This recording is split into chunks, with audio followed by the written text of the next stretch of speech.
The wind that swept the plains that night carried more than snow and cold. It carried secrets. And when dawn came, it laid one of those secrets at Ethan McAllister's door. He was a man hardened by years of silence. Some men had families, some had fortunes, but Ethan had cattle, fences, and an ache that never left him. His wife had died in childbirth 7 years past, and since then the cabin walls had grown colder no matter how many logs he fed to the fire. He had grown used to that emptiness, until the morning he opened his door and found a life lying broken in the snow. She was wrapped in a woolen blanket, half frozen, her lips blue, her wrists bound with rawhide rope. She could not have been more than 20, yet her face bore the strength of a woman who had seen hunger, exile, and battle. Her hair spilled across the snow like black water. Ethan stared, unable to breathe because he knew at once what she was. Apache. For a long moment he stood there, boots sinking into the frost, his mind clawing for reason. The wars with her people were not long past. Neighbors still whispered about raids, about sons carried off, about widows left to starve. And here she was, one of them, at his threshold as if delivered by fate. Or by some darker hand, he could have turned away, could have left her to the snow, and the story might have ended there. But loneliness had carved a hollow in his soul that made him weak to the sight of another's suffering.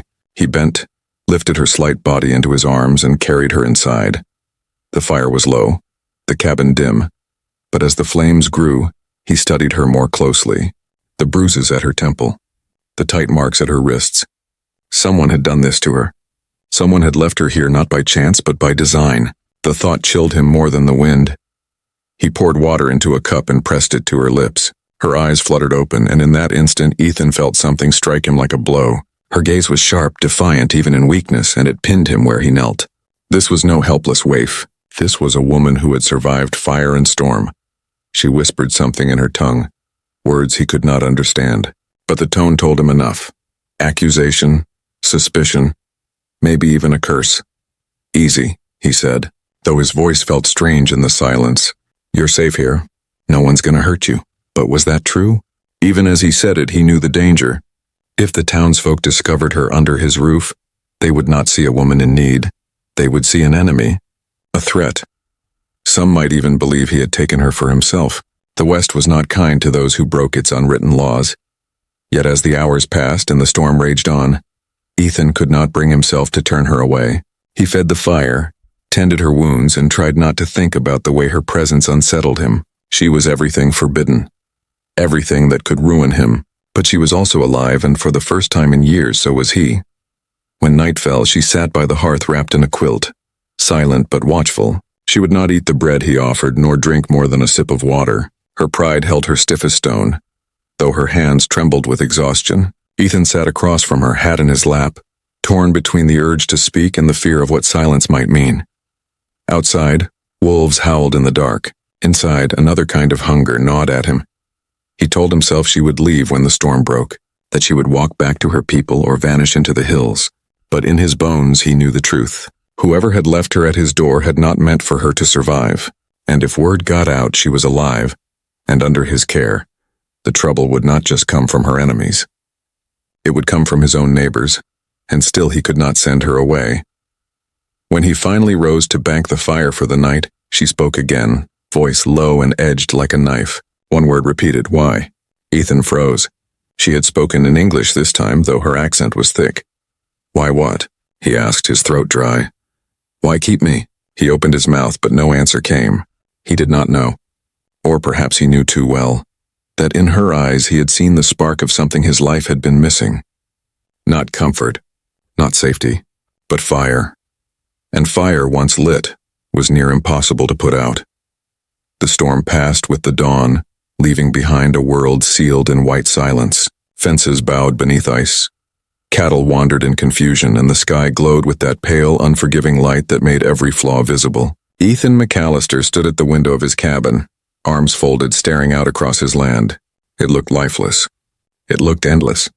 And inside, behind him, sat the one secret that could undo him. She had not spoken again since that single word. Why?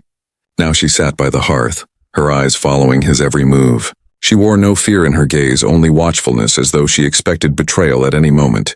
Ethan had seen men stare down rifles with less resolve, When he stepped outside to tend to his stock, the cold bit deep, but he welcomed it. It kept his mind from circling back to her. He moved through the drifts, fixing a gate, scattering feed, trying to bury himself in the rhythm of work. Yet all the while, a voice gnawed at him.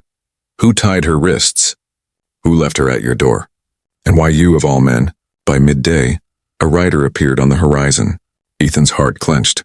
Few neighbors came unannounced, especially in weather like this. As the horse drew nearer, he recognized Silas Benton, a rancher from down the valley, a man whose smile never reached his eyes. "Morning, McAllister," Silas called, reining in. "Storm treated you fair?" "Lost a few head," Ethan said, keeping his voice even. "Nothing worse than any year," Silas sniffed, glancing past him toward the cabin. "Heard tell some Apache band's been ranging close again. Sheriff says folks best keep their doors locked. You seen anything?" The question landed heavy. Ethan's mind raced, but his face stayed still. "Only wolves," he said. "Nothing two legs." Silas studied him a long moment as if weighing truth against lie. Then he spat into the snow. "Reckon you'll want to be careful. Man never knows what might wander onto his land."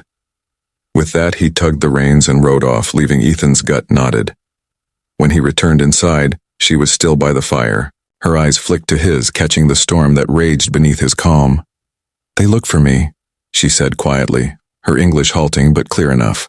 "Who?" Ethan asked. She hesitated, as though choosing which truth to give. Finally, she said, "Men not of my people. White men. They take me from mountains. Sell me, maybe. But I break free." She touched the bruises at her wrists. "They follow. Now you in their path." Ethan felt the floor tilt beneath him. So it wasn't her kin who had left her. It was worse. Men who saw her as property, something to be bought and sold. "Men like Silas, perhaps. Then why leave you at my door?" Ethan pressed. She looked at him a long time, firelight flickering in her dark eyes. "Not no. Maybe gift. Maybe curse." Her words coiled through him like smoke. A gift, a curse. Both rang true. That night, Ethan lay awake, listening to the wind scrape across the roof. Every creak of timber sounding like a footstep. He had lived years in solitude, yet never had he felt so exposed, so hunted. And in the next room, she slept wrapped in his spare quilt, her breath soft and even. He told himself he kept her because it was right, because no decent man would cast her out. But deep inside, he knew the truth was tangled with something else, something forbidden. On the third day, the knock came, sharp, deliberate. Ethan's blood ran cold. He opened the door to find two strangers on horseback, rifles slung, eyes hard with the kind of hunger that made men dangerous. "Morning," one said, his grin too easy. "We're looking for someone." "Young Apache woman. Went missing from a wagon camp. Maybe you seen her?" Ethan's heart pounded. Behind him, the floor creaked, her footsteps. He prayed she would not come into view. "Haven't seen a soul," he lied, voice steady as stone. The man studied him, eyes narrowing. "That's so, shame. Worth a tidy sum to the right buyer. But you'd tell us, wouldn't you?" "Neighborly thing to do." Ethan forced a shrug. "Storm near buried me in chores. No time to notice anyone else." After a long pause, the strangers exchanged a glance, then tipped their hats. "We'll be back through. Maybe you'll remember something by then." They turned their horses and rode off, snow crunching beneath hooves. Ethan shut the door, breath shuddering in his chest. She stood in the shadows watching him, her lips pressed into a line, her body taut as a bowstring. "You lie for me," she said softly. He met her gaze, feeling the ground shift beneath his feet. "I did what I had to." Silence stretched between them, thick with unspoken things. Then she said, "Danger now yours, not mine alone." And Ethan realized she was right. By sheltering her, he had crossed a line he could never step back over. The storm outside had ended, but another storm had only just begun. The days that followed were thick with silence, though not the kind Ethan was used to. It was no longer the hollow quiet of an empty house, but the charged stillness of two lives forced into uneasy orbit. The young Apache woman moved through his cabin like a shadow, watchful, cautious, never at rest. She gave her name only once, spoken in a low whisper as if the walls themselves might betray her. Naeli. In her tongue, it meant, "I love you." The irony of it clung to Ethan like a burr. Her presence unsettled him in ways he could not name. He had grown used to loneliness, used to the cold ache of silence. But with her, every sound, The brush of fabric, the crackle of fire, the faint breath as she slept, stirred something long buried inside him. Yet for every flicker of warmth, there was danger pressing closer. The strangers who had come searching had not vanished. Their tracks lingered near the creek. Neighbors asked questions with eyes that lingered too long, and Nayeli herself carried secrets heavier than any snowstorm. One evening, as the sun bled red across the horizon, Ethan found her standing outside the cabin, arms crossed against the chill. She stared at the wide plains, her jaw set hard. He joined her, boots crunching in the frost. "You should stay inside," he said quietly. "Too many eyes might be watching." "I am not afraid of eyes," she answered, her accent sharpening each word. "Only chains." Her words struck him, and before he could stop himself, he asked, "Who chained you?" "Who were those men?" Her gaze flicked to him, dark as the mountains. "Traitors. Bounty men. Not soldiers, not my people. They take women. For money. Sometimes sell to ranchers, sometimes towns. Some buy for wife. Some for worse." She looked away, voice tightening. "They call me bride, but bride without choice is only slave." Ethan's gut twisted. He had known cruelty in the West. Men who hanged without trial. Cattle stolen in the night. Blood spilled over water rights. But this was something fouler. "They won't have you," he said, the words rough, half promise, half prayer. She studied him then, long and searching, as though trying to weigh the truth of his vow. Finally she asked, "And what will you do when they come again?" He had no answer. That night sleep would not come. He sat at the table staring at the dying embers while Nayeli lay in the next room. Every creak of the cabin, every whisper of wind outside sounded like the approach of boots. The West was not kind to men who sheltered women like her. Justice had little room for compassion, and compassion had even less room for survival. When the knock came 3 nights later, it was not cautious. It was heavy, demanding. Ethan's hand went to his rifle before his mind caught up. He opened the door to find Sheriff Halbrook flanked by 2 deputies. The sheriff was a broad man with a gut like a keg and eyes that missed nothing. "Evening, McAllister," Halbrook said, his tone too casual. "We've been hearing some troubling talk. Says a woman's been seen on your land, an Apache woman." The words hung in the air like a noose. Ethan's grip tightened on the doorframe. "You know better than to put stock in gossip," he said evenly. "Storms had folks seeing shadows in every tree." The sheriff studied him, slow and steady. "Might be. But if there's truth in it, you'd best hand her over. There's a price on her head, and bounty men don't take kindly to interference." Ethan's jaw worked, but his face gave nothing. "You're welcome to search the place," he said at last. His heart hammered as the sheriff stepped inside, boots heavy on the floor. The deputies fanned out, opening doors, peering into corners. Nayeli was nowhere to be seen. Halbrook poked around the hearth, glanced toward the back room, then grunted. "Looks clear enough." But when he turned to leave, he stopped, his eyes falling on a strip of cloth draped over a chair, the quilt Ethan had given her. He lifted it, sniffed the air. "Strange. Thought you lived alone, McAllister." Ethan's throat went dry. "I do. Quilt was my wife's. Been years." The sheriff studied him another long moment, then let the fabric fall. "Well, if you see anything, you come tell me. You wouldn't want folks thinking you're hiding outlaws under your roof." When they left, Ethan shut the door, his chest burning with the breath he'd held too long. In the silence that followed, he turned and saw her. Nayeli slid from behind the trapdoor to the root cellar, her face pale, eyes wide but steady. "You risk much," she said softly. "So do you," he answered. For a heartbeat they stood there, firelight flickering between them, and something passed. Not spoken, not touched, but undeniable. Outside, the world grew colder. Inside, the fire burned hotter. The days after the sheriff's visit carried a tension that would not lift. Every knock of a loose shutter, every cry of a hawk in the distance felt like a warning. Ethan worked his land with a rifle slung across his back, the old rhythm of ranching broken by suspicion and dread. Nayeli stayed mostly inside, moving like a spirit between shadows, though now and then Ethan caught her standing at the window, her gaze fixed on the horizon as if she could see far beyond the hills. There was a gravity to her presence. She carried silence like a cloak, but beneath it was a power that unsettled him. "You should have run," he said one night, his voice low, almost bitter. "The morning after I found you, you should have gone back to your people." She turned from the fire, her face lit gold by the flames. "If I run, I am hunted. If I stay, I'm hunted. Tell me, rancher. Where does a woman belong if both road and home are prison? The word struck harder than any bullet. Ethan had no answer. Only the knowledge that her fate and his had tangled together. A knot neither of them could cut free, and then, just as the first hints of thaw softened the edges of the snow, the hunters returned. He saw them first from the ridge while mending fence.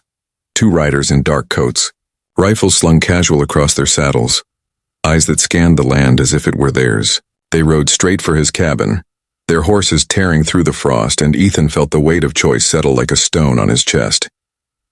He reached the cabin before them, slamming the door behind him. Nayli looked up, alarm flashing in her eyes. "They're back," Ethan said. "The same men. They won't leave empty-handed this time." She rose, her hand brushing instinctively toward the knife on the table. "Then we fight," but Ethan shook his head. "They're killers, both of them. Fight and they'll burn the place to ash. We need to outthink them." Before she could answer, the knock came. Louder, sharper than before. Ethan opened the door only halfway, blocking their view with his body. "We told you we'd be back." The taller man drawled, his grin wide but joyless. "Apache girl's worth more than a herd of cattle. We know she's here." "You're mistaken," Ethan said, his hand resting on the butt of his revolver. "And you're trespassing." The second man leaned from his saddle, eyes narrowing at the smoke rising from the chimney. "Funny thing about cabins," he said. "Smoke carries. So does perfume. And I swear I smell something sweeter than wood smoke in the air." Nayli stiffened inside, her hand clutching the knife tighter. "Last warning," Ethan growled. "Leave or you won't ride away whole." The taller man laughed, a sound colder than the snow. "You think you can stand against us, rancher? 1 man against 2? You'll be dead before you clear leather." For a moment it seemed blood would be spilled at his door, but then the men exchanged a glance, their grins sly, and the taller one tipped his hat. "We'll be back with more," he promised. "And when we come, you best hand her over. Otherwise, this ranch will be nothing but ash and bones." They rode off, their laughter carrying across the frozen land, leaving silence heavier than any storm. Ethan shut the door, his hands trembling though his face stayed stone. Nayli stepped closer, her eyes blazing. "Why lie for me?" she demanded. "Why risk your life?" "I am not your kin." "Not your wife. Not your blood." Ethan turned on her, his voice harsh, stripped bare. "Because I couldn't live with myself if I didn't. Because I won't stand by while men treat you like cattle."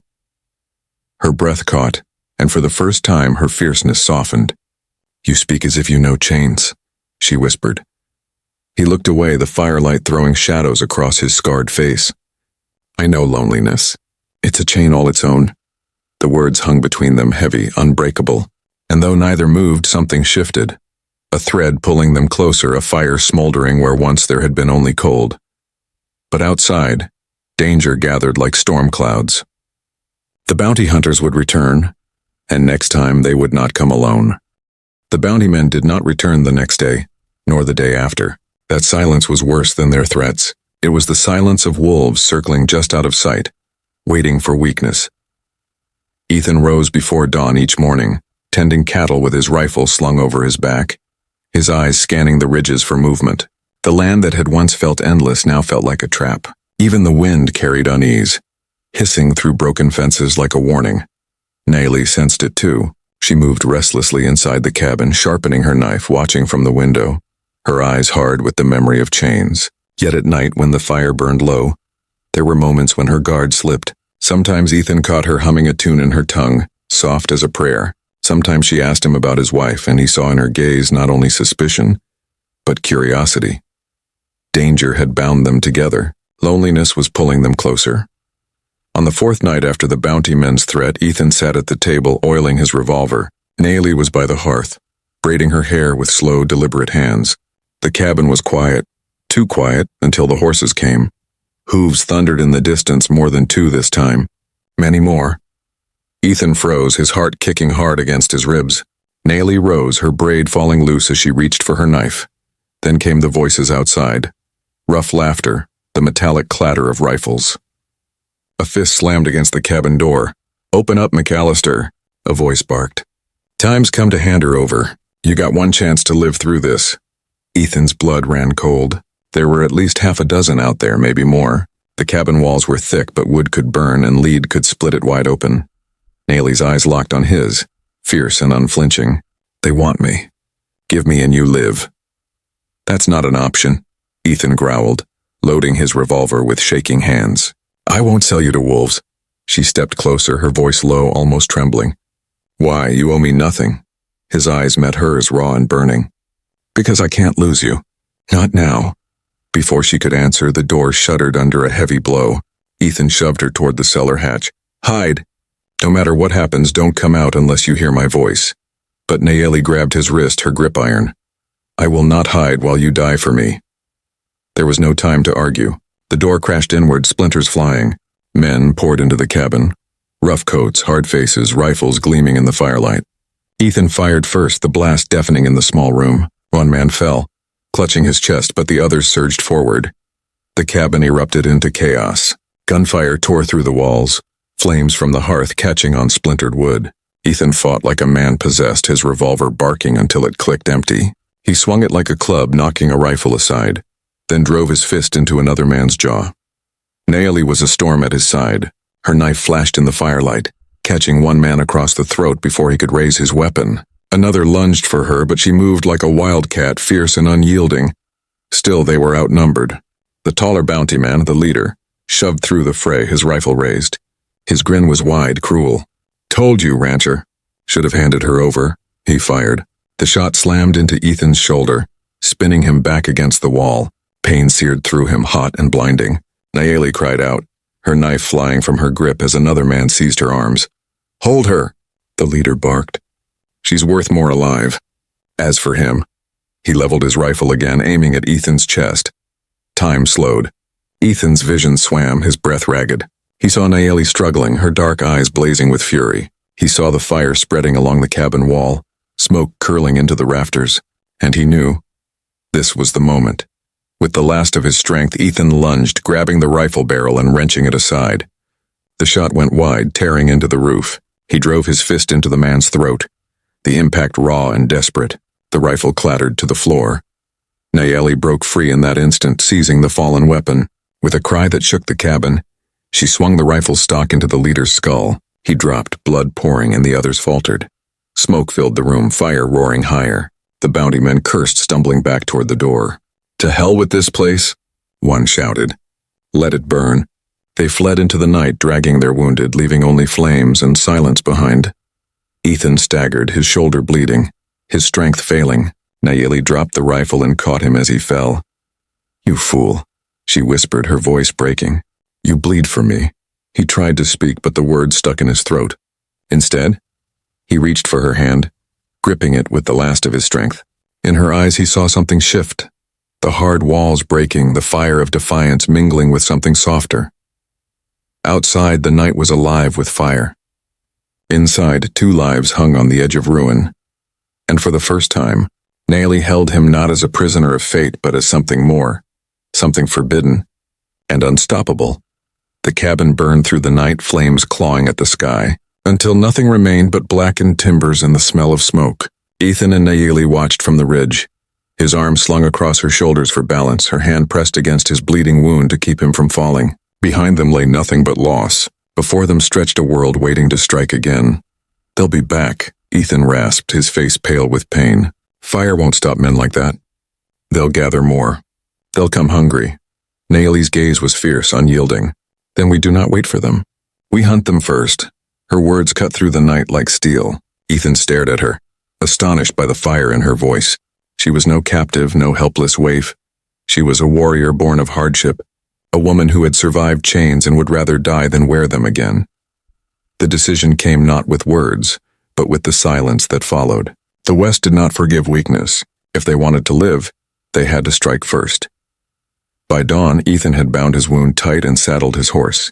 Nayeli rode behind him, silent but steady, her knife at her belt and her eyes scanning the land. They tracked the bounty men's trail westward, through gullies and across frozen streams, until the smoke of a campfire rose against the gray sky. The hunters had made camp in a ravine, 7 men in all, their laughter rising with the fire. They thought the rancher beaten, his cabin destroyed, the Apache girl as good as theirs. But when Ethan and Nayeli descended on them, the West itself seemed to hold its breath. Ethan fired first, his rifle cracking like thunder. One man fell before he could rise. Nayeli was at his side, swift as flame, her knife flashing in the chaos. The hunters scrambled, rifles lifting, bullets slicing through the air. Ethan felt the world narrow to the weight of the gun in his hands.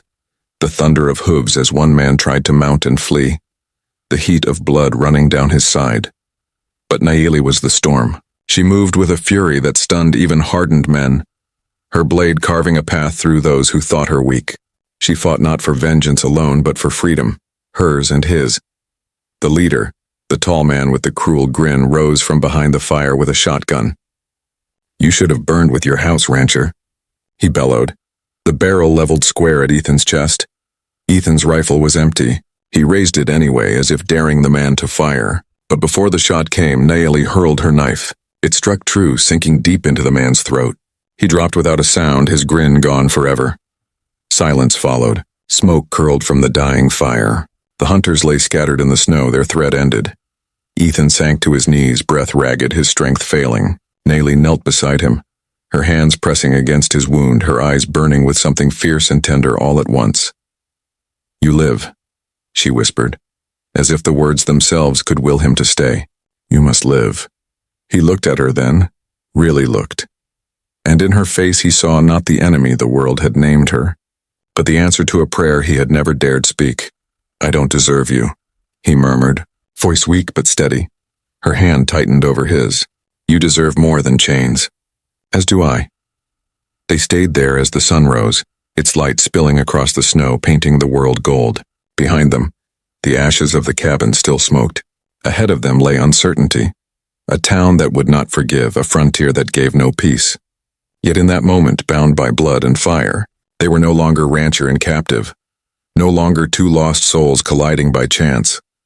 They were something new, something forged in survival and sacrifice. The West would come for them again, with hunger, with hatred, with hardship, but together they were ready, for in the ruins of a burned ranch, amid the ashes of fear and the echo of gunfire, Ethan McAllister had found the forbidden gift he could never let go. An Apache bride who had become not his burden, but his salvation.